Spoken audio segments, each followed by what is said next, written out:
What's going on, guys? It's Simo. We're at YCS Portland with the squad. We got Mr. Bortle over here, we got Mr. MSCT over here, and who are we with today? My name is Zach Stone. I decided to play Zefra and Endymion. I really thought combo was the right way to go. I didn't like any Orcus decks going into the event. I played Sky Striker for over a year. I knew I wasn't activating Engage today. So yeah, I went with this choice and I got top 16. Why didn't you like Orcus? I'm not a big fan of a deck that can lose to all the hand traps. And I figured that this deck can actually play around like Ogre and Impermanence quite well. Ash is one of those cards where like you're gonna Ash like the first card you play, so it's hard to play around that without having Call by the Grave. So I figured out of variance wise, it's hard to play around that. And the combos are ridiculous and the boards are insane with this deck. So I felt confident with my choice. Cool, see what you got. All right, so 3 Servants. Most of it's pretty standard. Only 2 targets to summon. I didn't want to play any other copies. I didn't want to clog. I never really used this effect to blow up anything when it was in the scale, but I was definitely summoning with a counter, and I played no Salad, but the Sky Striker opponents could not really kill this without like some sort of like inherent out. Dark Worm package with the Gate 0, and Chronos and Time Gazer. No one really knows that like Time Gazer prevents Ogre when like you have like the Servant effect or other scales. It prevents it from being destroyed once, so like the Ogre doesn't do anything and they kind of feel bad. But yeah, all this is like the turbo engine just to get out Electrum Knight because it's basically a Guard Dragon combo deck. I played the Zefras because I thought they were just like versatile and has the most utility. So 2 Zethrath. This is like one of those cards that can become like a scale 7 or 1. And then I just played like a few 1-ofs. This is how you get like the negate. And also it's just a good tutor, and people don't know that if you destroy it on field it could get its effect too, so like that happened quite a bit. Zefraxa, it's a scale 7, it's a dragon which can come up. It never did this weekend, but on testing, like having this on field when they Ash or LP to still make aggro pain is really good. And also has an effect like Chrono where if you destroy a Zefra scale or a monster, it can summon itself from hand or graveyard, so it's pretty cool there. Wendy, just utility purposes, that adds back another monster just to Pendulum summon from your hand, because the whole point is getting like 2 monsters to use for the combo. And then as utilities, the Fraxiton and Thubane pops face downs and pops face ups. I just wanted more monsters, and the utility from the Zephyrs was really good, and I'm glad I made this choice. I really thought this was like the strongest Pendulum variant. I don't like the Magicians at all. And for the last 2 monsters, it's just an Aether and Destrudo. Aether is just good to summon off spheres. It's a really good, removal monster. You can like tribute summon to banish something, link it away, and then pendulum something and back to banish 2 monsters in the same turn. And Destrudo is just a combo piece. Sometimes you're using Destrudo to make LP. It doesn't happen all the time, but depending on what you have and what the rest of your hand is, it really matters there. That's it for the monsters. I don't really have an exact monster count. For the spells, it's 3 Mastery. It's like the main starter card. You really just want to resolve Servant. That's how you win a lot of your games. I played 2 Called by the Grave. I was like back and forth whether these should be like Curtain Raisers or something else to like extend more, but I was just really, really scared of hand traps. Like Ash and Ogre at the right time can just like beat me, but I just felt safe. I didn't really use it that much. I kind of Called by the Grave more like, random situations more than hand traps. The rest are just kind of combo pieces: 2 Dragon Shrines, 2 Providence, 2 Oracle, and a Ravine. So the point of this is just to kind of like, Servant and any one of these is usually game, because they allow you more spells or more monsters, and they just allow you to combo off a lot better.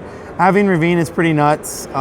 Just like every turn being able to dump Destrudo. Sometimes that happens in the late game. I kind of use it as a target for set rotation. I did set rotation somebody's Mystic Mind this weekend, so that was pretty cool. And the rest are just 1-of spells, really good with Servant, Foolish Upstart, and Terraforming. They're just like enablers and starter cards, really. And then the 2 traps I played, I never want to see them in my opening hand.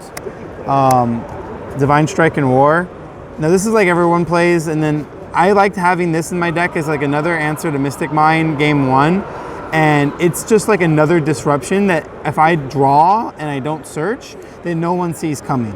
And Providence protects your cards, so like you can target like a scale and just banish to protect, and like sometimes they don't even know about that effect and it comes up a lot. And then Strike is just like your 5th or 4th negate, depending on how big your board is. On to the extra deck. Bortle Sword, this card, or Bortle Sword. Yeah, this card is game. Like if I set up my board and they somehow are able to like make a play, they probably can't set up a board of their own, and I just kill them with this. Going second, I've OTK'd like all my opponents, like games 2, and I'm like breaking through like super polys, like playing around everything, and then that's why I like the Zefra cards. Like there's so much utility behind them, and then just cheesing out a Bortle Sword with any monster, and it's just game. Arvamax, this card is like a problem for Salad and Sky Striker, and I just want soft blocks because sometimes like you're getting hand trapped and you're not able to full combo. So you need to have like, you know, utility purpose cards in your extra deck to like kind of cheese out games, but this is really strong just for the fact that they really can't like attack anything else, and that comes up a lot too if they try to like get over some other monster. Unicorn, I almost didn't play it. It came up a lot though, so I think it's in there for a reason. Phoenix, summoned it like once or twice. These are just utility purpose cards. Generic Link 2 that has arrows pointing to diagonally. Other than that, that's all you play them for. And then the rest are like combo like enablers. Like this is what you end your board on with spheres, pretty standard. Triple burst. There's times where I'm just summoning him and just like attacking over. Like I did the piercing damage effect with him one time. He's just a really good card. Electrum Knight, playing Pendulums, Agripane and LP, the combo enablers. I never summoned a single Exceed at all this weekend, but this has come up when I played like Thunder Dragon. I played no Thunder or no Salad at all. And then Dweller is really good against Salad. Like if you can't make like your full board, ending on Dweller and like a War sometimes is like the nuts, because they can't really like put pressure. They can't kill this, and it puts pressure on them like the following turn too, and that's really good. Like getting value from all your cards is really important. Synchros, I played this. It allows you to like go for game because it just clears like monsters and attacks again.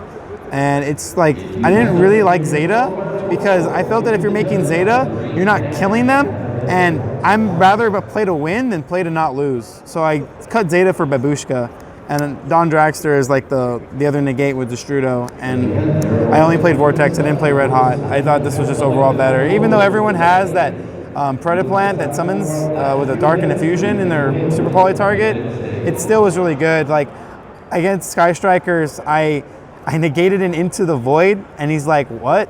And I'm like, yeah. And he goes, Super Poly this away. I'm like, yeah, I wasn't gonna get any value if I didn't negate that, so it worked out. A lot of people just lose to Super Poly all the time. Were you happy with the Quantum? It's better than Zeta. Quantum just lets you go for damage. It can clear Colossus if you just have like Shrine or Ravine, and Destrudo access is pretty good.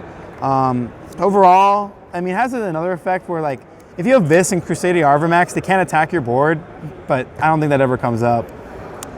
Overall, I was satisfied with the extra deck choice. Onto the side, it was pretty streamlined. It was just 3 Pankratops, 3 Drolls, because I'm just trying to beat combo. I didn't side any other hand traps. This is the best one. It stops them in their tracks. If they try to continue, they're not ending like with like as many negates or as many cards in their hand, so you can actually like break their board and kill them. And then the only card I really side going first is just Quackimero Drago. And there was like a game where I end with just Jackal, Drago, and a Divine Strike, and he has Draco Net for Jackal. I have Draco Net to negate. I have Divine Strike for his evenly match, and the 4 other cards in his hand are dangers. So, and I'm not supposed to draw this in my opening hand, but I Pendulum summoned it, Jackal, cheesed out, tributed it over my Electrum Knight, and then searched for a trap, but then gave it 2 counters. I'm not supposed to draw this, but I made it work. 3's Twin, and 2 Book of Eclipse. These were Ogres like earlier in the week, but Ogre just is really subpar, and I would rather just have this, even like against like this is better in my opinion than Ogre, because they can still end on like negates, and they can probably play around Ogre more than they can play around this, and this is overall better against Thunder in my opinion than Ogre. So I wanted just to be able to beat Thunder, which I played none, and that's so shocking. Like that's not a good sample size to work with. And 3 evenly matched just because I'm trying to auto win. Cool. So that's my deck, guys. 40, 15, 15. Don't break that. Don't go above. Oh gosh. All right. First and foremost, shout out to my sponsor Tim. Without him, I wouldn't be here. Also, shout out to my friend Will. hooking up with the place. Shout out to my friend Jose. Shout out to Ed. Shout out to all the SoCal boys. Shout out to Brian, Ryan, Nico, Caesar, Fran. Shout outs to Alexis and Elvis. They're cool. Who else? I know I'm forgetting people, and I always say, like, you know, no offense if I forgot anybody. And if you guys haven't noticed, I'm wearing the same shirt in like every deck profile. It's like a day 2 shirt. So yeah, you guys should just use your like superstitions. It kind of works, you know. stick to them.